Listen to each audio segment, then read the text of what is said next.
She went to Mama Adisa to explain her plight. Mama Adisa was surprised to hear everything she went through. She took her in and asked her not to go back to her heartless husband again. After all, he doesn't even care if you exist. What were you even doing in such a place in the first place? If a man doesn't love you, you have no business being with him.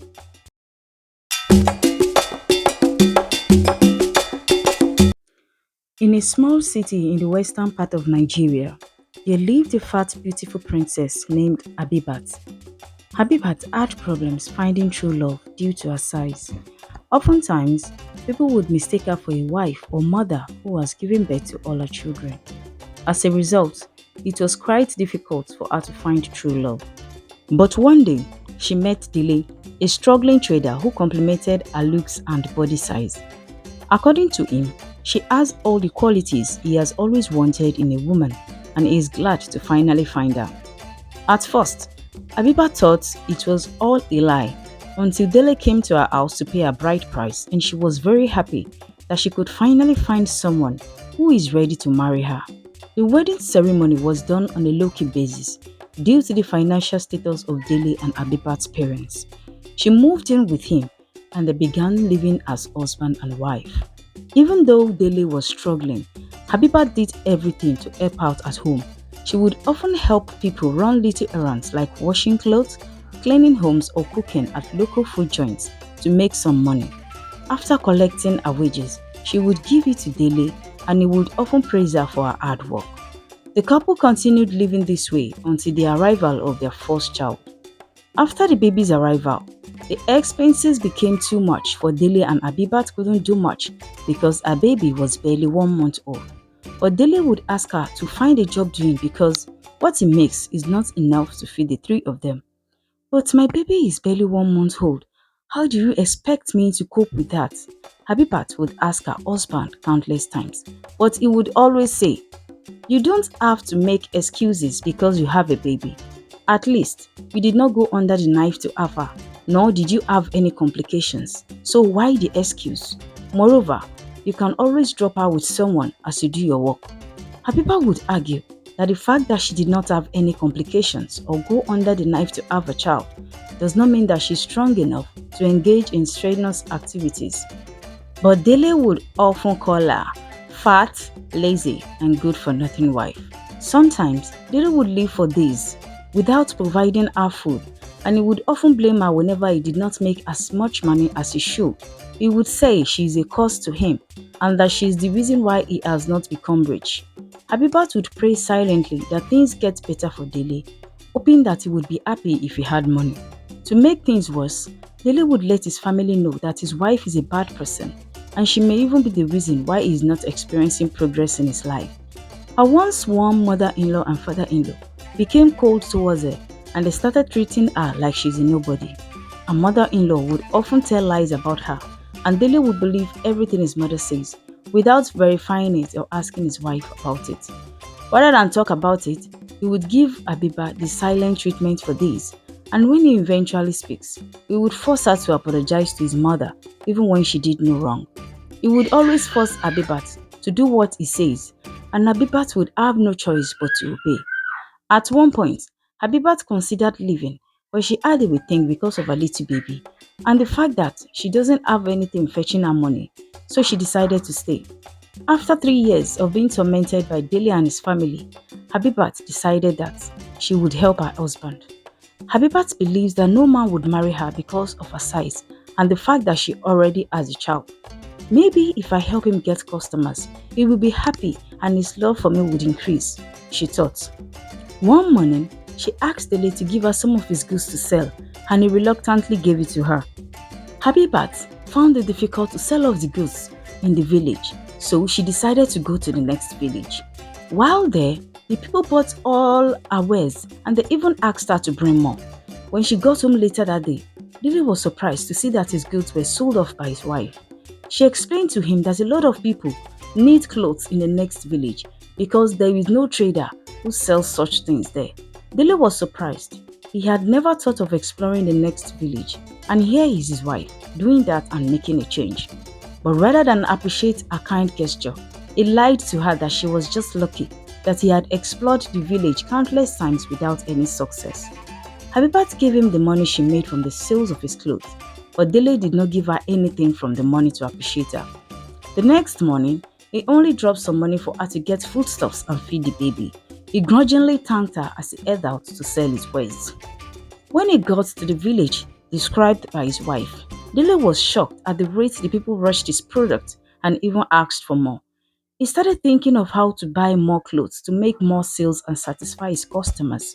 And within a very short time, sales were booming and Dele's life changed for the better. Abibat was happy that her husband would be a happy man now that he's making money, but she was met with a rude shock. Whenever she asked him for money for anything, he would tell her he doesn't have it. He would call her a lazy wife who is depending on her husband.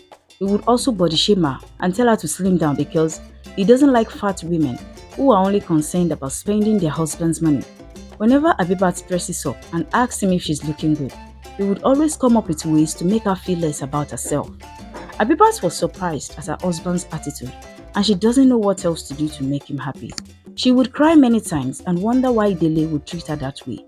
One day, Abibat went in search of what to do. She went to a popular local food seller, Mama Adisa. She is well known for cooking delicious meals and she has lots of women working for her. Abibat explained to her that she needs a job and luckily for her, Mama Adisa employed her and she began to work there. She couldn't leave her baby with her mother because she's too old, so she would tie the baby on her back as she worked. Abibat is very diligent and Mama Adisa was impressed. After paying her for the day's job, she would often add some tip and commend her for the good job. Soon, Abibat began to save some money and she would often tell her husband how much she makes from Mama Adisa and all the tips she gives to her. But Dele would pretend like he doesn't hear her. Dele is not happy that his wife Abibat was making money and he began to hatch a plan. He stopped giving her money to feed her and her baby and he would tell her to use her own money too since she's working. Abibat contested at first but decided to let sleeping dogs lie. When it generated into a heated argument, she prayed and hoped that God would always provide for her so that she wouldn't have to depend on her husband for anything, since it's very obvious that he doesn't care about her well-being. One day, Dele came home with a slim young lady, Hayi, whom he introduced to Abibat as his cousin. He told her that she would be living with them from that day onwards as she just lost her parents. Abibat felt sorry for Hayi. She always made sure that she would eat, especially when Dele was not around. Abibat and Hayi soon became very good friends. After mourning her parents for a few weeks, Hayi told Abibat that she would like to work at Mama Adisa's place. Abibat was happy that she would have someone to talk to when going to work and coming back. So she took Hayi to her workplace the next day. Mama Adisa accepted her and the two began to work there. At first, Hayi was working full-time, but after a few days, she told Mama Adisa that she would like to work from morning and go back home by afternoon because she's not used to long working hours, and Mama Adisa accepted. Abibat tried to convince Hayi to consider working full-time, but her mind was made up. She would go home in the afternoons while Abibat would work throughout the day. When Abibat gets home, she would also be the one to cook for Hayi and Dele. She couldn't complain because Hayi is Dele's sister and she doesn't want any problems. Whenever Abibat got back from work, she would find Hayi and Dele gisting and laughing. She has found them in compromising positions, like Hayi sitting on Dele's lap or hugging him tight and not letting go. When she couldn't take it any longer, she approached Dele. "My husband, recently I have noticed something unusual about you and Hayi. Why do you always have to hug her or allow her to sit on your lap when she's your cousin?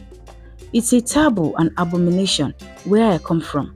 I'm not trying to say that you shouldn't be friendly with her, but I would suggest that you don't do such things as cuddling and the likes."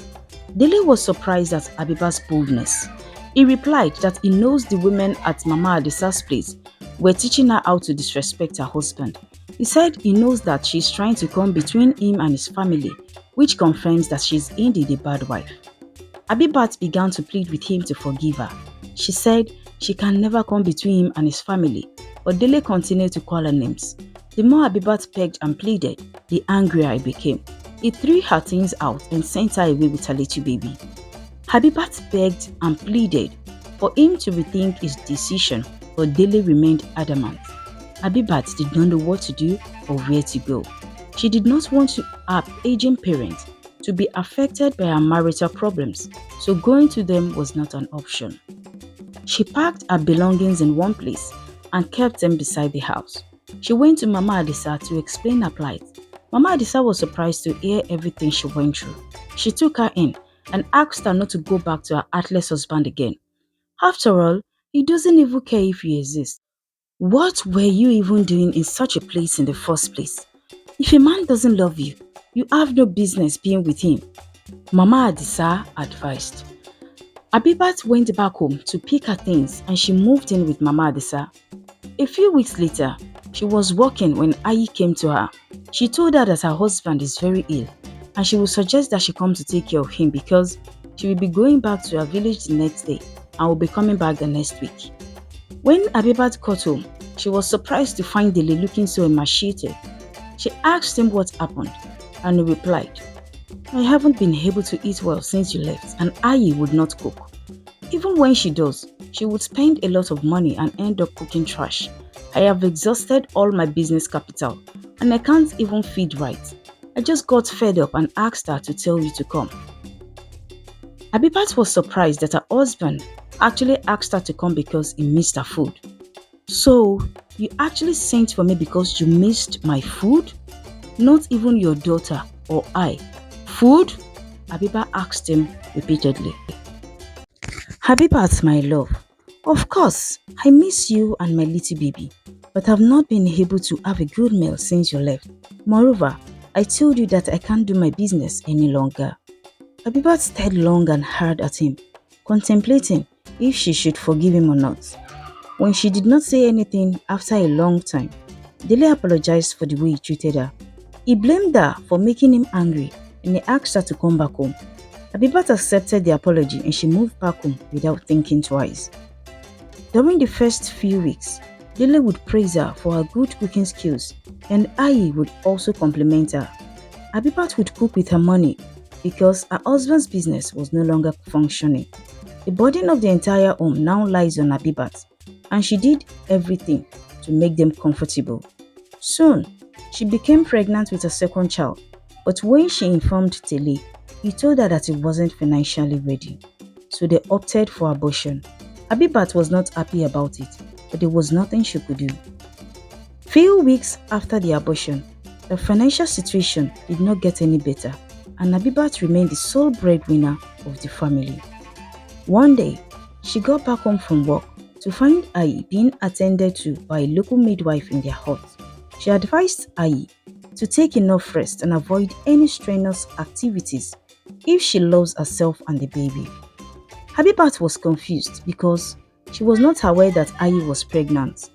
When the midwife left, Dele explained to Habibat that he just found out that Ayi was pregnant for a friend of his and he had dealt with her before she came back. Abibat knew that he was telling lies because the midwife looked like she has been there several times and she even asked Ayi if she was taking the drugs she gave her the last time. Abibat did not say anything. She just made dinner for them and retired to bed. Since that day, Abibat would go to work and come back to do all the house chores. Ayi would always complain and make excuses due to her pregnant state. Habibat was also surprised that the father of Ayi's pregnancy did not visit for once, even when she was seriously ill. Dele would often pamper Ayi, and Abibat began to suspect that something was not right. One day, she took an excuse from her workplace and she went back home early. She found the door open and tiptoed into the hut. She found Ayi and Dele making out and Abibat was shocked. She let out a big scream. Dele wrapped a towel around his waist and got down from the bed quickly. He covered Abibat's mouth with his hands to stop her from screaming again. He held her tight to prevent her from leaving the hut too. He asked her to sit down. He took her baby from her and gave the baby to Ayi. Ayi did not even show any sign of remorse or fear, and Abibat wondered why she was that bold enough to sleep with her husband. She was shocked that her husband could betray her by bringing his mistress to their home and lying that she is his cousin. Dele held on tight to her and asked her to calm down. He explained to her that Ayi was carrying his baby. He also revealed to her that it was a mistake. He never intended to marry her. Habibat asked Dele if she was his cousin, but he informed her that she was a friend. He met her while selling his clothes. She had an accommodation problem and he decided to take her in, but he did not know how everything happened so fast. He blamed Abiba for everything because she's always leaving him at home with Ayi, and he also blamed her for not looking good enough for him. He said if she had worked on her weight and appearance, he would never have thought of dating Ayi, let alone impregnating her. Habibat was overwhelmed with shock. She felt so bad that she doesn't know what else to do. But the only question she asked Dele was why he would abort her own child and leave Ayi's pregnancy. Why did you endanger my life and did not let my child live? But you let Ayi's pregnancy and even made me a cook and cleaner for both of you. My God will judge you. Habibat packed all her belongings and left Dele standing there. Ayi was at the entrance with her baby. She collected her baby and left without uttering a word to Ayi. When she got to Mama Adisa's place, she blamed her for going back to her good-for-nothing husband who doesn't care about her. She accepted that she was wrong. Mama Adisa accepted her, but she warned her that she would not do that again if she goes to Dele again. Abibat vowed never to go back to him. She gathered enough money from working for Mama Adisa and she did some side jobs to make more money. 6 months later, Abibat established her own food business and she began to make money because of her lovely delicacies. Many people loved her food and her consistency. Some of the young men around the village began to propose to her, but Abibat would often turn them down. She would tell them that she is a single mother and that she is too fat for any man to love her genuinely. One day, the village prince saw Abibat getting things at the market and he fell for her immediately. He asked one of these guards to find out where she lives. The next day, he visited her. He told her his intention to marry her, but Abibat turned down his offer. He kept going to visit her, and the more he saw her, the more he fell in love with her. When Abibat found out that the prince wouldn't stop until he gets her to say yes, she agreed to marry him. She explained to the prince that she has always been fat since birth. I would appreciate it if you like her that way. If I notice any form of resentment from you towards my weight, I'm afraid that I will have to leave the marriage immediately. I want someone who would love me for me and not my body. The prince assures her that he loves her personality. A few months later, the prince paid a bride price and they began to live as husband and wife. The prince accepted her daughter like his own and he showered her with lots of love. The prince expanded her business and employed more hands to make her work much more easier. Meanwhile, Dele and Ayi had just received their bundle of joy, a newborn baby boy. Dele was very happy because he has always wanted a boy child.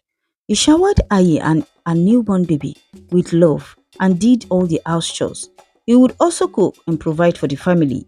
Whenever he complains about not making sales, Ayi would yell at him and tell him that she's not Abibat, whom he treated badly.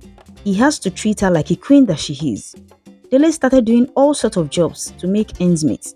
He would wash people's clothes, run market errands, and even work on farms to ensure that Ayi and her child do not go hungry. He also doesn't want Ayi to leave him, as she always threatened to leave him if he doesn't take care of her. One day, Dele was looking for new customers when he decided to try his luck at the palace. When he got there, he met the prince and explained his plight to him. The prince pitied him and offered him a job as the palace launderman. He was being paid handsomely by the prince and he was so happy. But when he shared the news with Ayi, she was not impressed. She told him to look for more jobs and stop jubilating over the peanuts the prince gives him. Dele was no longer a happy man and he has begun to see the difference between his loving and caring former wife, Abibat, and Ayi. He regretted his action greatly. He once contemplated finding Abibat and bringing her back when the frustration from Ayi became too unbearable. I just want peace of mind. Is that too much to ask? He would often ask himself, Ayi would nag him and call him a lazy man who fails to provide for his wife. One day, Dele was delivering clothes to the prince when he found him and Abibat cuddled up inside the garden. Abibat has changed so much that Dele could not believe his eyes. Her skin was glowing. She looked beautiful in her dress despite her oversized body. Dele stood there for over 5 minutes staring at Abibat. He called out to her, "Abibat?" The prince and Abibat looked up to find him standing there. The prince warned him never to disrespect his wife like that again if he wishes to continue working with him. Then Dele replied, "Your wife? But I paid a bride price and we had a daughter together." "Really? And when last did you ask of that child or even your wife? I thought you found someone else who has better body shape and size. Isn't Abibat the fat, lazy wife who would work tirelessly to feed you and your mistress?" The prince asked sarcastically. Dele was surprised that Abibat had told the prince about him. He felt ashamed and dropped the clothes he came to deliver. "Please, when next you are delivering clothes, do not come near me or my angel, Abibat. Drop the clothes with the maids and leave immediately. Is that understood?" The prince warned Dele, who wouldn't stop staring at Abibat in disbelief. Dele walked out of the palace, filled with regrets. He remembered how much he maltreated Abibat and hoped that she would forgive him. When he got home that day and told Ayi that he found Abibat at the palace, Ayi began to rain insults at him. She told them to never mention Abibat's name, where she is, or she would hurt him badly. Dele doesn't understand why Ayi is so bitter and pained, but he was sure that karma had caught up with him and is being treated exactly how he treated innocent Abibat. He went out to sit under a mango tree. As a tear dropped from his eyes, he missed Abibat so much, but it was too late. The moral of this story is that you should not let anyone make you feel like a lesser human. You are beautiful just the way you are, and the right person would find you at the right time. Please subscribe, like, and leave a comment below. Thank you for watching. Bye.